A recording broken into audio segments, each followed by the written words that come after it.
Le chef de la droite espagnole cherche à obtenir la confiance du Parlement, mais il risque de ne pas avoir la majorité suffisante pour former un gouvernement. L'exode des Arméniens fuyant le Haut-Karabakh se poursuit. Les Nations Unies appellent à fournir une aide de toute urgence aux réfugiés. La ville de Prague ne sait plus quoi faire face à l'utilisation incontrôlée des trottinettes électriques. La municipalité veut réglementer son utilisation. La ville de Bruxelles ouvre un nouveau musée consacré à l'histoire et à la culture de la bière.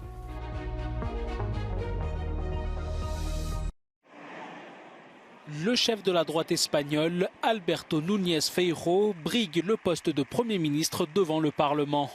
Bien qu'arrivé en tête des élections de juillet, sans majorité, sa candidature semble vouée à l'échec. De son côté, le Premier ministre sortant, Pedro Sánchez, espère obtenir le soutien indispensable des indépendantistes catalans qui réclament en échange une mesure d'amnistie. Ya les adelanto que en el proyecto que vengo a presentarles no figura la amnistía, no figura la autodeterminación de parte de la nación, ni fórmulas análogas o equivalentes. Le dirigeant conservateur s'en est pris au chef du gouvernement sortant qui l'accuse de trahir les Espagnols. No paso por renunciar a la igualdad de los españoles y a todo lo que compartimos para ser presidente del gobierno. No paso por ningún aro que me impongan en contra del interés general para ser presidente del gobierno. Y no paso por traicionar la confianza de los españoles que me votaron para ser presidente del gobierno. Le chef du Parti populaire soumettra mercredi sa candidature. Pour être investi, il devra obtenir une majorité absolue de 176 députés et il lui manque toujours 4 voix. L'exode des Arméniens fuyant le Haut-Karabakh se poursuit. 28 000 d'entre eux ont déjà rejoint l'Arménie, une semaine après l'offensive de l'Azerbaïdjan dans l'enclave. Ils craignent une épuration ethnique, malgré les engagements de Bakou. Le Haut-Commissariat des Nations Unies pour les réfugiés appelle de son côté à fournir une aide de toute urgence à ceux qui quittent le Haut-Karabakh. People are suffering the effects of trauma and exhaustion and need urgent psychosocial support. The government of the Republic of Armenia is leading the response and indicated it will reach out to the international community to request support as and when needed. And so far, upon the request of the government, UNHCR has provided some assistance. Le bilan de l'explosion d'un dépôt de carburant dans la région continue, lui, de grimper. Les séparatistes arméniens ont fait état mardi soir de 68 morts. La ministre arménienne de la Santé parle même de 125 corps retrouvés, sans compter les dizaines de blessés.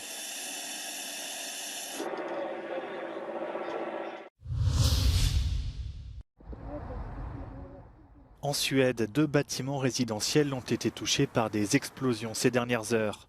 La presse locale évoque un règlement de compte entre bandes criminelles rivales. Ici, à Linköping, une femme a été légèrement blessée. Les habitants de la zone touchée ont été évacués vers un complexe sportif. Det är svårt för mig att gå in på den typen av detaljer så tidigt i vår utredning. Men det man kan säga är ju att den typen av nätverkskriminella som finns nationellt, den är inte bara i storstäderna längre utan den finns även i Linköping och andra städer runt om i Sverige. Quelques heures plus tôt, un incident similaire s'était produit à Hässelby, près de Stockholm. 3 personnes ont dû être transportées à l'hôpital. Les affrontements entre gangs ont provoqué une vague de violence sans précédent dans le pays. Plus de 250 fusillades et une centaine d'explosions ont été recensées depuis le début de l'année. Bilan, 36 morts et des dizaines de blessés. Face aux derniers événements, le gouvernement suédois a annoncé la tenue d'une réunion pour pouvoir rapidement mettre en place de nouvelles mesures.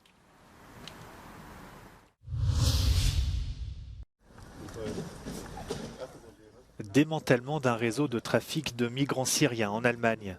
Des perquisitions ont eu lieu dans plusieurs villes du nord et de l'ouest du pays, mais aussi en Bavière dans le sud. La police fédérale allemande indique avoir trouvé une centaine de migrants dans des appartements utilisés par les passeurs. 5 personnes ont été arrêtées près des villes de Hambourg et d'Essen. Il s'agit de demandeurs d'asile syriens déjà installés en Allemagne.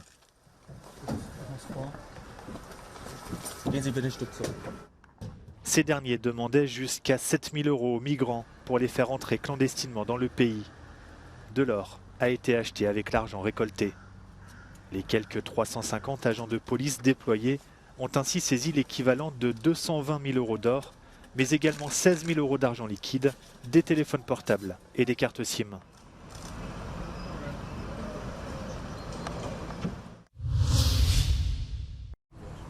« 5 ans de prison, c'est la peine requise contre un ancien capitaine qui transportait des passagers sur le Danube. Il y a 4 ans, son bateau heurtait un petit navire de croisière à Budapest. 33 personnes étaient à bord. 28 sont mortes noyées. La plupart étaient des touristes sud-coréens. Le bateau avait coulé en seulement 7 secondes. Ce jour-là, la météo rendait la navigation compliquée avec des pluies torrentielles. Les forts courants avaient aussi compliqué les opérations de secours. Les recherches des corps des victimes avaient duré plusieurs jours. La ministre sud-coréenne des Affaires étrangères s'était rendue à Budapest. Le capitaine, un Ukrainien de 68 ans à l'époque, avait rapidement été arrêté par la police. Lors du procès, il a exprimé son grand regret quand il a pu s'exprimer avant l'annonce du verdict. Cette décision de justice n'est pas encore définitive. De nombreux dirigeants ont assisté aux funérailles civiles de l'ancien président italien Giorgio Napolitano, décédé vendredi à l'âge de 98 ans. Considéré pendant des années comme le garant de la stabilité politique dans son pays, Giorgio Napolitano avait géré une phase particulièrement turbulente, voyant défiler 5 chefs de gouvernement en moins de 9 ans. Notre correspondante nous en dit plus depuis Rome. As head of state, Giorgio Napolitano helped steer the country through one of the worst political crises the country has ever faced, through the collapse of Silvio Berlusconi's final government at the peak of the debt crisis in 2011, turning the country back from the brink of economic default. Current President Sergio Mattarella recalled his European commitment. In fact, Giorgio Napolitano worked for EU institutions for several years before becoming president, and said, quote, that he fought important battles for social development, progress and peace, both in Italy and the EU. EU and Italian flags were already flying at half-mast in Brussels yesterday. And given the fact that Giorgio Napolitano was a supporter of the EU, and despite recent divisions among EU member states over a number of issues, including migration, several EU leaders attended his funerals, including French President Emmanuel Macron and German President Steinmeier. Giorgio Orlandi for Euronews in Rome. Les rues de Prague sont envahies par les trottinettes électriques. Leur popularité a explosé après la pandémie lorsque les touristes ont recommencé à affluer dans la ville. Pour de nombreux utilisateurs, au-delà d'être un véritable moyen de transport, ces trottinettes sont surtout une attraction qui peut s'avérer dangereuse. Nejčastějšími přestupky, kterých se jezdci na koloběžkách dopouštějí, je jízda po chodníku, jízda přes přechod proti směru, neznají pravidla silničního provozu a bohužel často jezdí také pod vlivem alkoholu. Depuis le début de l'année, les policiers municipaux ont enregistré 13 000 infractions, ce qui représente le double du nombre total de l'année précédente. La municipalité envisage d'interdire les trottinettes électriques dans le quartier historique de Prague, mais la mise en œuvre de cette mesure s'avère plus complexe qu'on pourrait le penser. Momentálně na to není zákon, který by nám umožnil to zakázat. Les trottinettes laissées n'importe où sur le trottoir sont une autre source de nuisance. Tak optimální by bylo, kdyby města měly pravomoc říct si, teda, co na svém území reálně chtějí a co nechtějí, a moc to udělat nějakým jednoduchým, transparentním úkonem. Des négociations sont actuellement en cours entre la municipalité et le ministère des Transports sur la meilleure façon de réglementer l'usage des trottinettes avant l'été prochain. Pražští radní tedy zatím ještě hledají usilovně nějaké řešení, které by zamezilo a zabránilo nekontrolovanému parkování koloběžek na silnicích a hlavně chodnících hlavního města. Jiří Skácel, Euronews, Praha. C'est l'un des bâtiments qui symbolise Bruxelles et en particulier son centre-ville. Après plusieurs années de rénovation, le Palais de la Bourse a ouvert ses portes au public.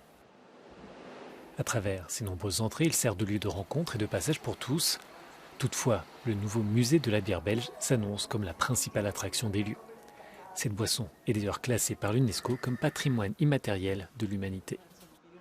It's in our DNA, I think, not only of everybody has a brewer in his family. It's like the first social media. When you join somebody, when you want to have a gathering, it's always around a beer. It's accompanying us through our lives, I think, from the beginning until the end of our days. Le musée interactif consacré à l'art du houblon occupe environ un tiers du bâtiment qui date du 19e siècle. Pour 17 €, les visiteurs découvriront la culture et l'histoire de la bière. Cerise sur le gâteau, il est possible de profiter, avec modération, d'une bière fraîche avec vue sur la ville. More than 100 Belgian brewers came together and invented this new museum, well, all the content of the museum. It's quite unusual to have all these brewers together because usually they're competitors. We're really happy and I think it's quite exceptional to have the story of the Belgian beer culture on 2 stories here in this beautiful building. Mais cet enthousiasme n'est pas partagé par tous les professionnels. Jean-Pierre Von Roy est propriétaire du musée familial de la bière Cantillon. 40 000 touristes passent chaque année par sa brasserie. Ce n'est pas un musée.